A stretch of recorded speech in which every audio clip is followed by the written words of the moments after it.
de 4, 5, 6 años que a un hombre ya con 20, 25, 30 años o más.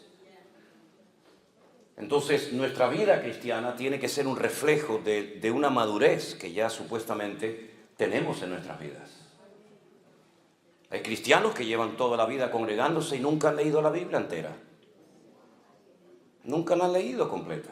De hecho, hay hermanos que me han dicho, después de los días del confinamiento, de la pandemia en el año 2020, en marzo del 2020, que recién en aquellos cultos, en aquellos días, es cuando se plantearon por fin en serio comenzar a leer la Biblia, cosa que prácticamente ni hacían.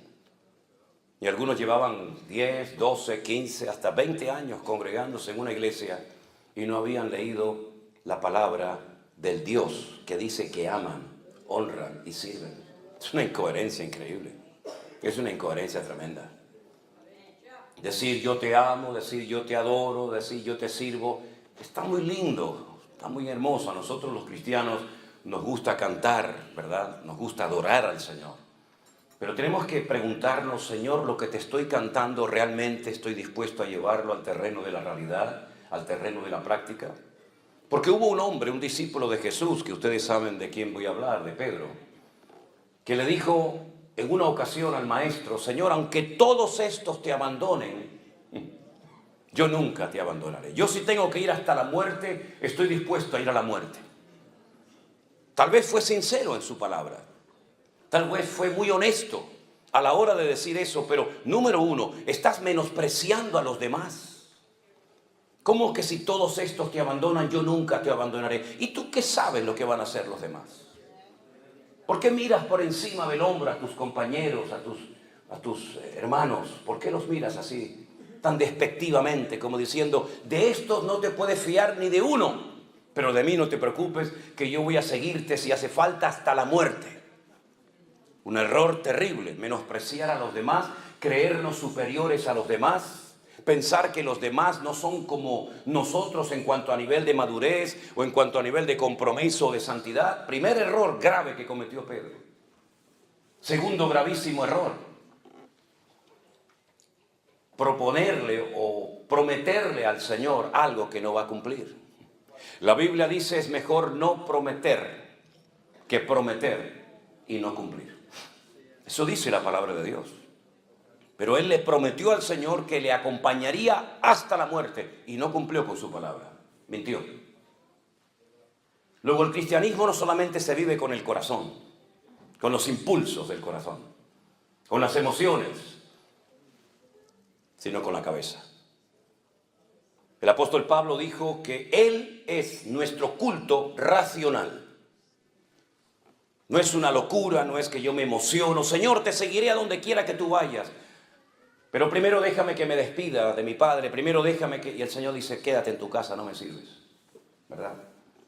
Creo que falta mucha cabeza en la iglesia. Hay mucha emoción, hay mucho impulso, hay muchos deseos hermosos. Pero tiene que haber una sana combinación, un equilibrio entre la cabeza y el corazón. Porque de lo contrario, podemos convertirnos en personas emocionales. Y las personas emocionales, dice la Biblia en la carta de Pablo a los Efesios, que son tremendamente fluctuantes. Hoy están, mañana no están. Hoy a por todas, mañana no sé dónde me he metido, etcétera, etcétera, ¿verdad? Así que es cabeza y corazón. Siguiente error que cometió fue cuando el Señor Jesús fue al jardín de Getsemaní, al huerto de Getsemaní, a orar. Y le dijo a sus discípulos, incluido a Pedro, orad por mí, porque hoy, esta noche, mi alma está triste hasta la muerte. Esto es para los que dicen que un cristiano no puede estar triste. Si mi Señor estuvo triste y pidió oración, ¿cómo no voy a estar yo en algún momento de mi vida decaído, triste o desanimado? ¿Verdad? ¿Y qué hizo el Señor? Ocultó su tristeza, aparentó, fingió que estaba pasándolo mal. No, Él pidió oración. Como tenemos que hacer todos y cada uno de nosotros. Hermanos, oren por mí. Yo oro por ustedes, ustedes oren por mí. Mutuamente nos apoyamos juntos en el nombre del Señor. El Señor va al huerto de Getsemaní a orar. Y Él, curiosamente, nos dice, de los 4 evangelios, hay uno que nos dice que Él llevaba escondida en su ropa una espada. No sé para qué tiene que llevar un discípulo de Cristo una espada. o un cristiano una pistola o una metralleta? ¿Será que esa promesa de que el ángel del Señor acampa alrededor de nosotros y nos defiende no es suficiente? Entonces dice la Escritura que cuando vinieron a prender al maestro, Pedro sacó la espada y dice que le cortó la oreja al siervo del centurión. Cómo tenía que sangrar y gritar aquel muchacho en plena oscuridad, ¿verdad? Cortarte una oreja tiene que ser algo terrible. Pero yo tengo una opinión personal, no es Biblia, pero tengo mi opinión personal. Yo creo que realmente lo que Pedro quiso hacer es cortarle la cabeza. Pero aquel muchacho tuvo reflejos y la movió y solamente le cortó la oreja, pero probablemente lo hubiera matado esa noche. Y el Señor Jesús no lo felicitó como en otras ocasiones, sino que le dijo: guarda tu espada, porque el que a espada mata, a espada muere. Yo no necesito que usted me defienda, así que guarda tu espada. Un grave error de Pedro, aparte de los que ya he mencionado, es defender al Señor con armas carnales. La Biblia dice, aunque andamos en la carne, no militamos según la carne, porque las armas de nuestra milicia no son carnales, pero son poderosas en Dios para destruir fortalezas y para llevar cautivo todo pensamiento a la obediencia de Cristo Jesús. No es con espada, no es con ejércitos, es con mi Santo Espíritu, dice el Señor. Y la Biblia habla de una espada, pero la espada del Espíritu, que es la palabra de Dios. Y no mis armas carnales, como puede ser el carisma, la elocuencia, la experiencia, etcétera, etcétera. Otro error terrible que cometió Pedro. Pero siguió descendiendo, porque se había olvidado de una palabra que el Señor le había dado esa noche. Antes de que el gallo cante, tú me negarás 3 veces. Cuando hay una palabra del Señor, y en este caso una palabra específica para la vida de Pedro, tú tienes que valorar y tener en cuenta que hay una palabra detrás de tus acciones, detrás de tus actos, y tú no la tienes en cuenta. Tú sigues empeñado en demostrar que tú eres mejor que nadie. Tú sigues empeñado en convencer al Señor de que esa palabra no puede ser así, sino que yo te voy a ser fiel hasta la muerte. Y no fue así, todos lo sabemos. Siguió al Señor cuando es prendido por los romanos, pero lo sigue, dice la Biblia, de lejos. ¿A qué distancia estás viviendo de Cristo?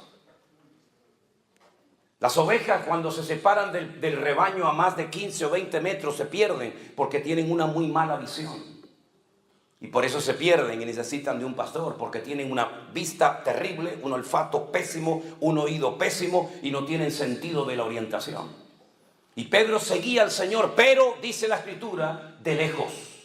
Y no se puede seguir al Señor, y menos en estos tiempos, de lejos. No se puede seguir al Señor de lejos.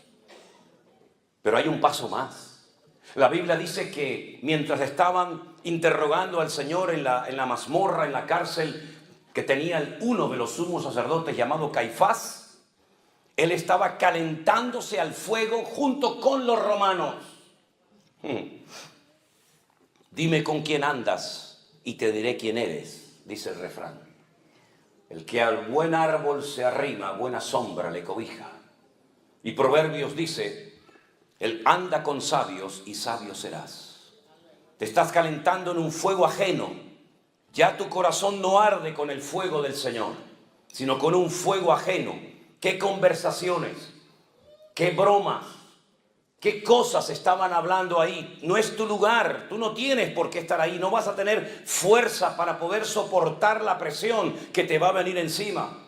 Dice la Biblia que las malas, escuche bien esto, las malas conversaciones corrompen las buenas costumbres. Y Pedro estaba en medio de un ambiente que no era el idóneo, no estaba alimentando su fe. No estaba cerca del Señor, estaba con los romanos calentándose en fuego ajeno. Y entonces, después de estas debilidades, detrás de estos pasos terribles que fue dando progresivamente, apareció en la escena una muchacha que se le queda mirando y le dice a los romanos: oigan, este también es uno de ellos. Y Pedro dice: te equivocas, yo no soy ninguno de ellos. Sí, tú eres uno de ellos. Yo te vi caminando con Jesús y con el resto de sus discípulos. Y negó. Y al momento, dice la Biblia, que el gallo cantó. Y entonces es cuando en ese momento sale el Señor de la cárcel, se le queda mirando fijamente. Se cruzan las miradas de Pedro y del maestro y sin palabras, dice la Biblia, que fue quebrantado y salió de allí llorando amargamente. Acababa de cometer el peor pecado que puede cometer un creyente, que es renegar de su fe en Cristo. No tener el valor para confesarlo públicamente, es decir, esto se llama apostatar.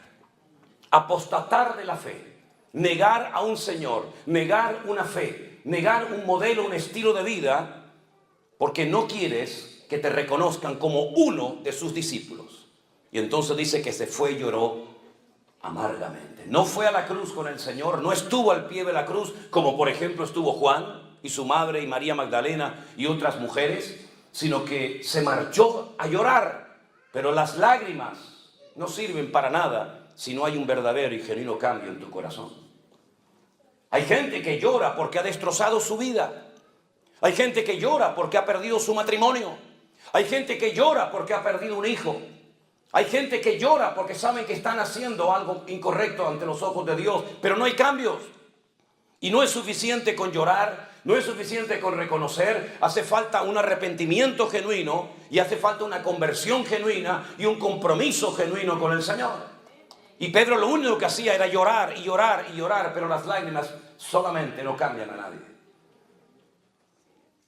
La historia dice que se llevaron al maestro y efectivamente lo crucificaron, lo colgaron en un madero. Y allí estuvo desde las 7 de la mañana, cuando se hacía el primer sacrificio de la mañana en el templo de Jerusalén, que se llamaba Shacharit, y estuvo hasta las 3 de la tarde, colgado en aquel madero, hasta la hora del sacrificio de la tarde, que se llamaba Minjá. Y a las 3 de la tarde el Señor Jesús encomienda su espíritu al Padre y termina muriendo en aquella cruz. ¿Apareció Pedro por allí? ¿Fue por la cruz a pedir perdón al Señor, al Maestro? No apareció. ¿Dónde estaba? Ni tú ni yo lo sabemos. Ni nadie te lo puede decir. Pasaron 72 horas y los discípulos pensaron que ya se les había venido el mundo encima. Ya el Maestro está muerto. Ahora volver atrás, volver a nuestras casas, a nuestros trabajos, a nuestras amistades y familiares, y reconocer públicamente que nos equivocamos de Mesías, que seguimos al hombre equivocado, que lo dejamos todo por él, pero resulta que ahora lo han matado y no se ha restaurado el reino, la monarquía, como ellos creían que se iba a hacer. Para ellos era muy duro. No se atrevieron a ir ese primer día allí a Capernaum o a Tiberias o a Galilea, sino que se encerraron en una casa y dice que estaban muertos de miedo, porque en cualquier momento los romanos podían venir a prenderlos a ellos también y crucificarlos como a su maestro. A las 72 horas una mujer muy conocida por ellos, una mujer que había sido liberada de 7 demonios, una mujer que la conocemos como María Magdalena, porque era de una localidad muy conocida en aquella época llamada Magdala, que era el puerto al que se llevaba el pescado para echarle sal, y de ahí salían rumbo al Mediterráneo para llevar ese pescado a Roma. Esa mujer resulta de que fue la primera en ir al sepulcro, porque ella era tal vez una de las pocas personas que se acordaba de que el Maestro había dicho antes de ser crucificado: yo resucitaré al tercer día. Destruid este templo y lo reedificaré en 3 días. Y se reían de él y le decían: 40 años tardó Herodes en reedificar este templo y tú dices que lo vas a destruir y en 3 días lo reedifica. Pero dice la Escritura, pero él hablaba del templo de su cuerpo. Juan no fue al sepulcro a los 3 días, no fue tampoco Pedro, no fue Santiago, no fue Bartolomé, no fue Felipe, no fue Tomás. Fue una mujer acompañada seguramente de otras, y cuando llega al sepulcro se da cuenta de que la tumba está abierta y vacía, y comienza a llorar, y comienza a llorar. Probablemente le pasó por la mente: han profanado la tumba, se han llevado el cuerpo de mi Señor. Y entonces se encuentra alguien que le dice: dime dónde lo han llevado, que yo me lo llevo. Es increíble, ¿verdad? Y en ese momento oye una voz que le dice: María. Y ella reconoce, porque las buenas ovejas reconocen la voz de su pastor. Y le dice: no sigas llorando, María, no busques entre los muertos al que vive, porque ha resucitado. Y ella va corriendo a esa habitación, a ese aposento alto, a esa casa, donde los discípulos están muertos de miedo, llorando, temblando, porque piensan que también sus vidas van a morir en cualquier momento. Y cuando llega les dice: el maestro está vivo, lo he visto, he hablado con él, está vivo. Y le dicen: ¿cómo que está vivo? Salen corriendo al sepulcro y dice la Biblia que Juan llegó primero, pero no entró. Y después llegó Pedro y dice: entró, vio y creyó. Y vio una tumba vacía. Vio el sudario bien puesto, bien colocado en la tumba, lo cual significa, cuando un comensal, cuando una persona estaba comiendo y por ejemplo tenía que ausentarse para atender a alguien o ir al baño o lo que fuera, si iba a volver, dejaba bien doblada la servilleta.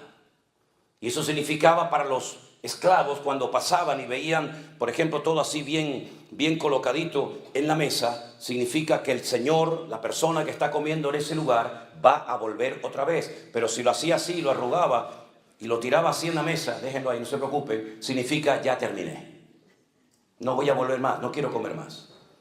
Y cuando el Señor Jesucristo resucitó, dice que el sudario y todo lo que le habían colocado alrededor de su cabeza y de su cuerpo estaba bien doblado, bien colocado en su sitio, lo cual significa: volveré otra vez.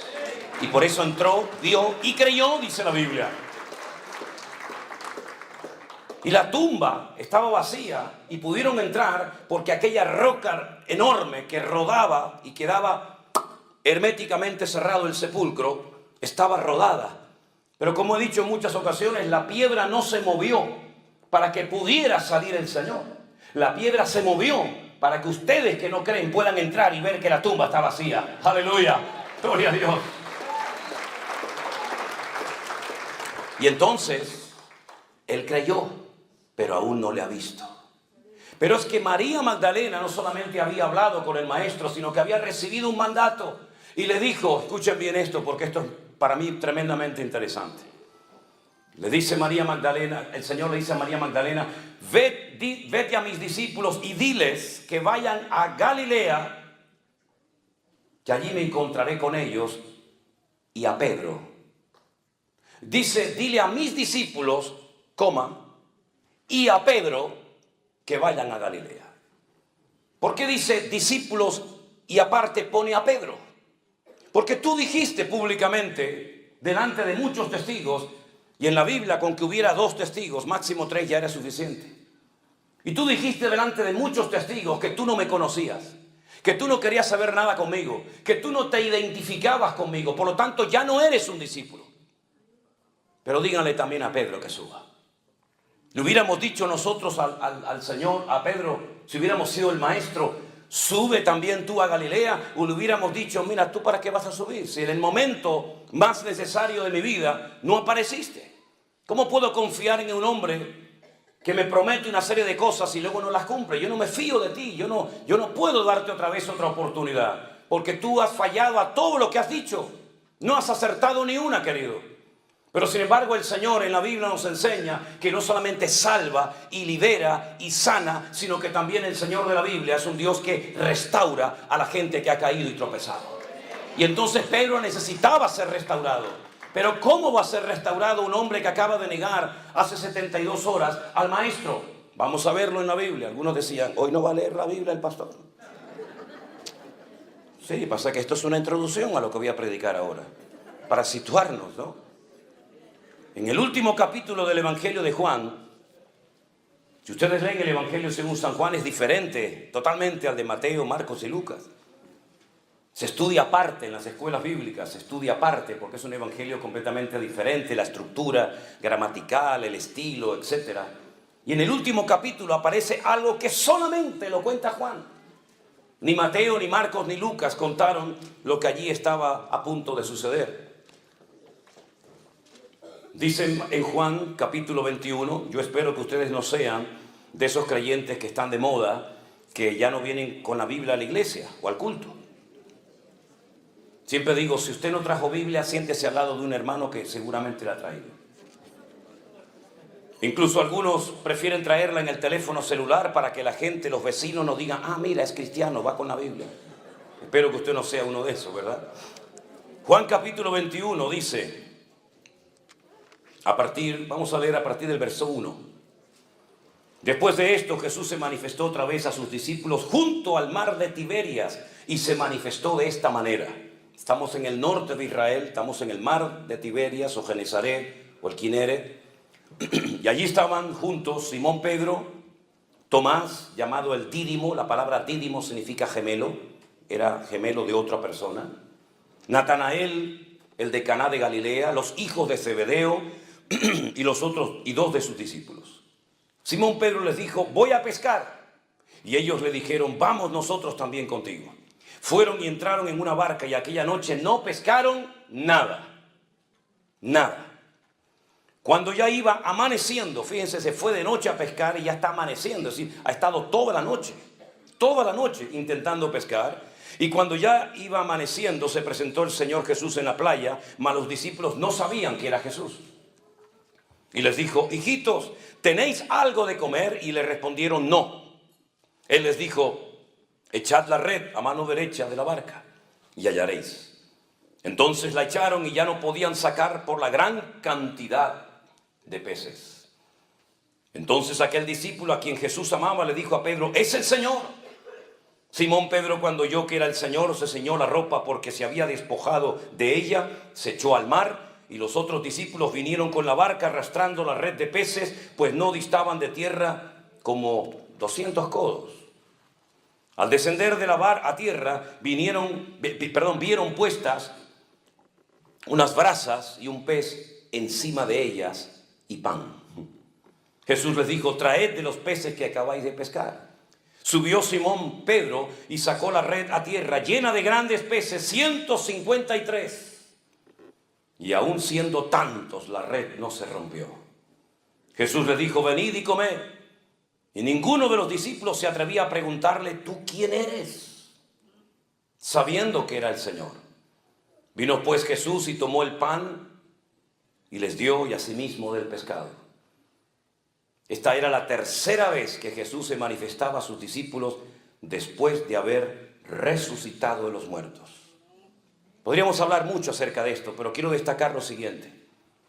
Días atrás el Señor le había pedido a Pedro, a Jacobo y a Juan que fueran con él al huerto de Getsemaní a orar junto con él, ¿se acuerdan? ¿Y qué pasó? Se quedaron dormidos. Los despertaba y se volvían a quedar dormidos. Los despertaba y se volvían a quedar dormidos. Y ya la tercera vez le dijo el Señor, seguid durmiendo. ¿No habéis podido velar conmigo una hora? ¿No os he pedido toda una noche de vigilia? ¿Os he pedido una hora de oración juntamente conmigo y no habéis sido capaces? Y ahora resulta que se nos encuentra en el mar de Galilea y dice la Biblia que han estado toda la noche hasta el amanecer intentando pescar y no han pescado nada. Oye, qué curioso, ¿no? 3 días atrás te quedabas dormido cuando te pedí que oraras por mí una hora y ahora para tu trabajo has estado toda la noche sin obtener ningún tipo de resultado y no te ha entrado sueño. Qué cosa más rara, ¿no? Bueno, eso pasa hoy en día también a algunos cristianos.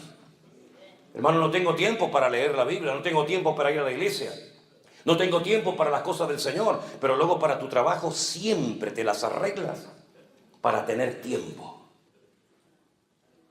Eso pasa en Europa, en Estados Unidos diferente, porque ustedes están en un nivel espiritual superior al nuestro. Nosotros de la vieja Europa estamos todavía en pañales, ustedes ya han superado esto, ¿verdad? Bueno, está bien. Cuando hubieron comido, ya están satisfechos, ya han comido, ¿no? Ya están contentos. Ok, ahora viene. Fíjense cómo el Señor restauró a Pedro. Jesús le dijo a Simón Pedro, Simón, hijo de Jonás. No el Jonás del Antiguo Testamento, evidentemente, otro Jonás, ¿no? ¿Por qué le menciona al Padre? ¿Qué tiene que ver el nombre del Padre con lo que el Señor está a punto de hacer en Pedro? Simón, hijo de Jonás, ¿me amas? ¿Me amas más que estos? Y él le respondió, sí, Señor, tú sabes que te amo. Y él le dijo, apacienta mis corderos. Jonás fue un profeta que sabía la voluntad de Dios, pero fue un profeta rebelde. No quiso poner en práctica el llamado de Dios para su vida. Y por eso te estoy mencionando el nombre de tu Padre, Porque has actuado hace unos días atrás exactamente igual, bajo la misma rebeldía y desobediencia de aquel profeta del Antiguo Testamento llamado Jonás, que estaba en Israel. El Señor lo manda a Nínive y él coge un barco en Jaffa o en Jope y se va en dirección opuesta rumbo a España, donde está Tarsis, en el sur de España. Y tú has sido exactamente igual. Tú prometiste un montón de cosas. Tú dijiste que ibas a estar allí. Tú dijiste que aunque todos me abandonaran, contigo se podía contar. Tú has sido otro Jonás, que sabías lo que tenías que hacer, pero no lo cumpliste. Por eso le recuerda el Señor el nombre de su papá, de Jonás, el profeta rebelde. Y le pregunta al Señor, ¿tú me amas? Y Pedro, como siempre, con esto, con el corazón, no con la cabeza. Sí. Cristo, yo te amo. Bueno, pues si me amas, demuéstralo.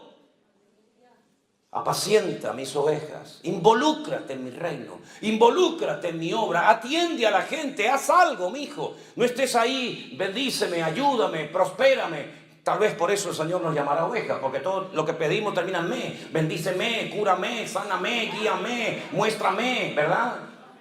Apacienta mis ovejas, involúcrate, haz algo, métete en el barro y mánchate también junto con los demás. Como parece ser que la respuesta fue muy precipitada y nada pensante, el Señor volvió la segunda vez a preguntarle, Simón, hijo de Jonás, ¿me amas? Pedro le respondió, sí, Señor, tú sabes que te amo.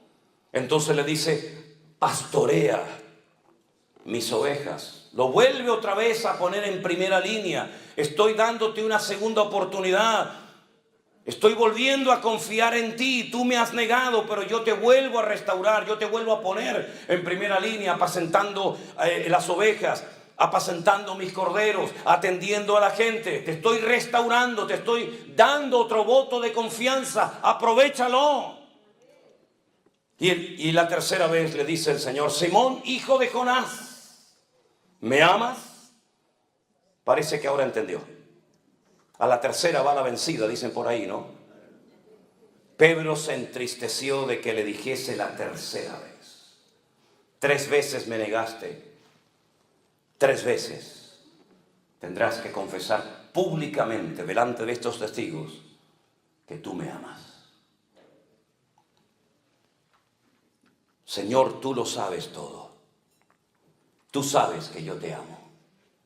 Jesús le dijo, pues, apacienta mis ovejas. El Nuevo Testamento se escribió en griego.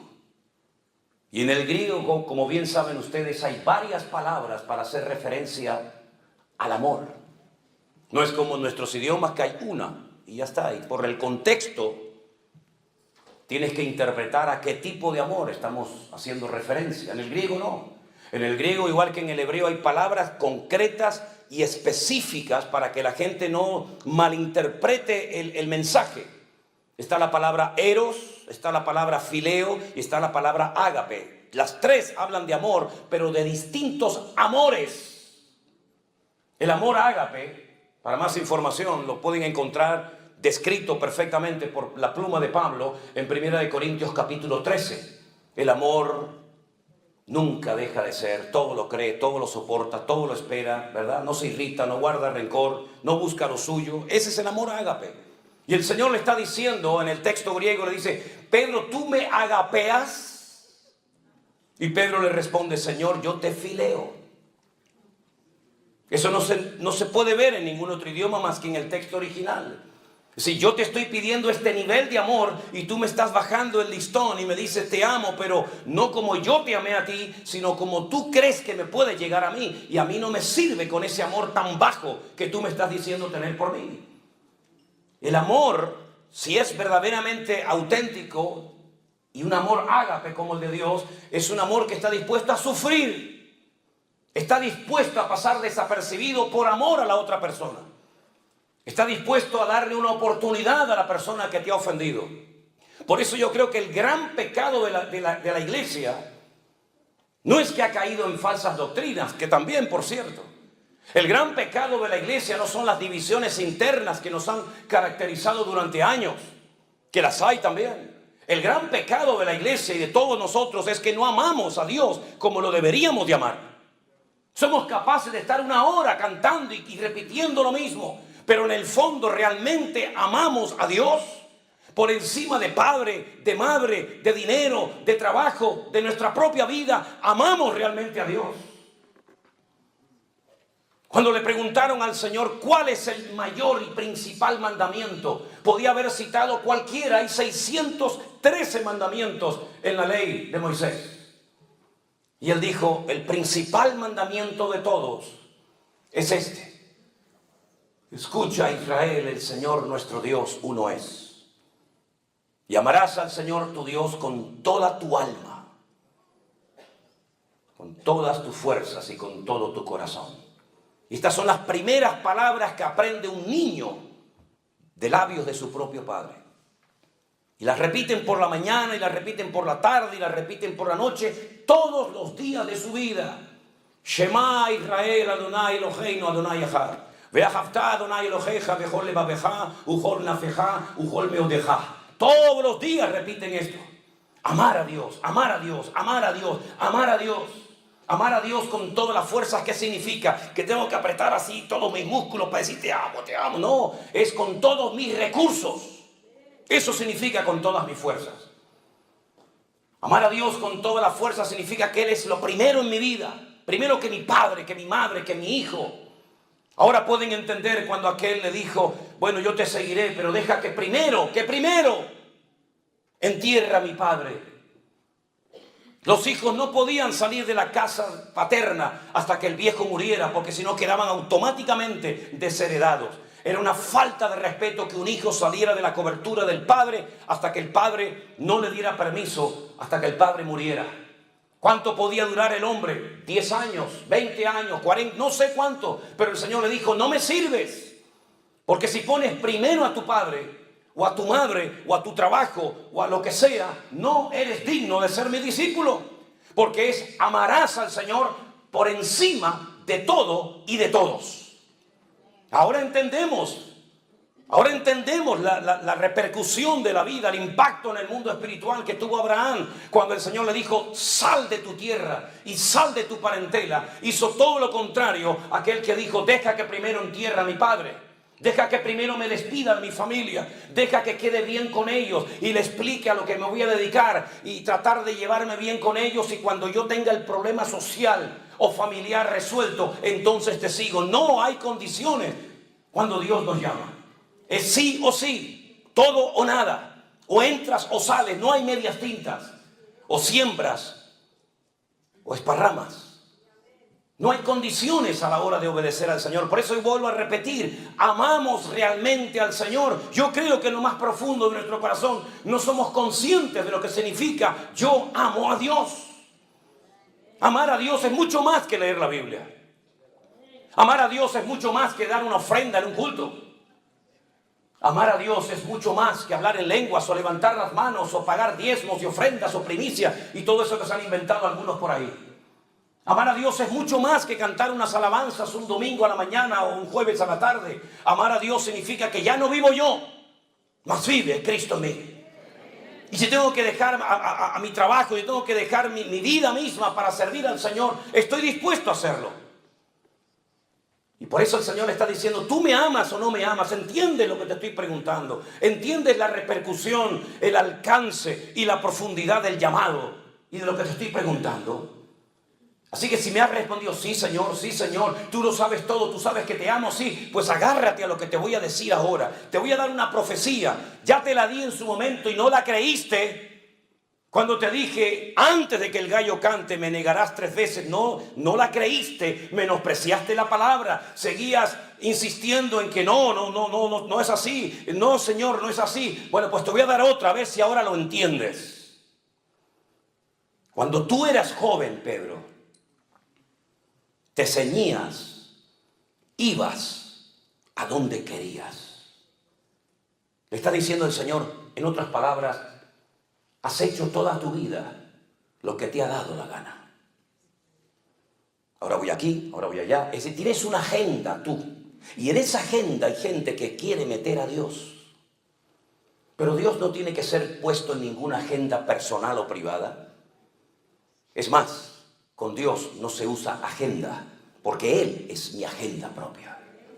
Así que cuando eras joven, te recuerdo que te ceñías, ibas a donde querías, es decir, eras un caballo desbocado, hacías lo que te daba la gana, hablabas con quien te daba la gana, ¿verdad? Mas cuando ya seas viejo, es decir, cuando madures, estos son eufemismos, es una forma de transmitir un mensaje, como cuando Pablo dijo, cuando yo era niño, ¿se acuerdan? Yo hablaba como un niño, pensaba como un niño, juzgaba como un niño, mas cuando ya fui hombre, cuando maduré, cuando crecí, dejé lo que era de niño. Así es que hay una etapa en tu vida de infantilismo, hay una etapa en tu vida de rebelión, hay una etapa en tu vida que te identificas con Jonás, el profeta rebelde y desobediente. Todo eso tienes que dejarlo atrás, porque cuando crezcas, ¿qué significa? Cuando seas viejo, cuando madures, Pedro, extenderás tus manos y te ceñirá otro y te llevará a donde tú no quieras. Fíjate tú lo que le está diciendo. Aun cuando seas viejo, todavía tu voluntad será tu peor enemigo, Pedro. Te van a llevar a la muerte, te van a llevar a la crucifixión y todavía tendrás una lucha en tu interior tremenda. ¿Cómo puedo vencer esa lucha interior? Ese enemigo que llevo dentro. Esa batalla que se parece a aquella batalla que tenía aquella mujer embarazada cuando decía, Dios mío, se están matando, se están peleando, se están dando patadas y puñetazos mis hijos en mi vientre. ¿Pero esto qué es? ¿Qué me pasa? Tengo una lucha dentro de mis entrañas. Y se fue a consultar con el Señor y le dijo, es que llevas 2 en tu vientre. Y por eso esos 2, uno representa la carne y otro representa el espíritu, y son antagónicos, son opuestos, van a ser enemigos toda la vida. Y hablo de Jacob y Saúl, ¿se acuerdan? Pues en nuestro interior llevamos una batalla, una guerra. Por eso dice Pablo que nuestra batalla no es contra sangre y carne, sino contra principados, contra potestades, contra gobernadores de las tinieblas, contra huestes espirituales de maldad en las regiones celestes. Hay una guerra. Quiero, pero no quiero. Sí, pero no. Voy, pero en el fondo no. Es esa guerra. ¿Cómo se vence esa guerra? Miren a Jesús lo que hizo. Se metió dentro del huerto de Getsemaní y dijo, Padre, no se haga mi voluntad, sino la tuya. Y fue quebrantado, fue triturado allí. Y dijo, pasa de mí esta copa, más no se haga mi voluntad, sino la tuya. Es decir, es una guerra que no se gana de pie. Es una guerra que se gana de rodillas. Cuando dice, Señor, yo me rindo. Me rindo. No sé nada, no puedo nada, no entiendo nada. Yo me rindo a ti. Es entonces cuando el Señor dice, ahora has entendido. Y cuanto antes lo entiendas, mucho mejor para ti y para los tuyos. Así que vas a llegar a esa edad avanzada y te van a llevar a donde tú no quieras. Y ahora dice, porque allí estaba oyendo como testigo Juan, y dice, esto dijo, dando a entender con qué muerte había de glorificar a Dios. Y dicho esto le dijo, sígueme. Has dicho que me amas. Lo acabas de decir ahora 3 veces. Te han oído todos.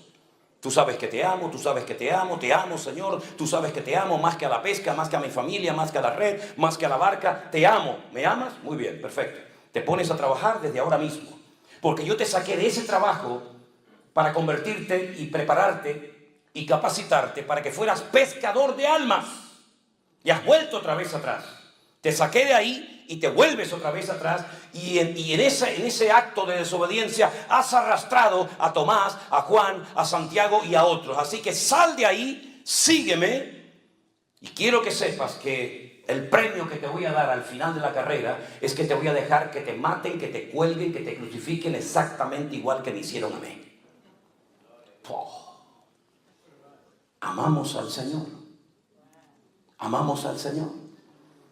¿Quién está soñando con jubilarse? No sé cómo llaman, jubilarse, con retirarse y decir, bueno, yo cuando tenga una cierta edad me compraré un rancho con mis caballos, mis gallinas, mis ovejas, disfrutaré de la vida, viajaré por Europa, iré por aquí, iré por allá, iré a ver al pastor Manolo Sierra a Tenerife, iré con él a Israel, me compraré mi buen auto y terminaré mis días rodeado de mis nietos y de mis bisnietos y etcétera, etcétera.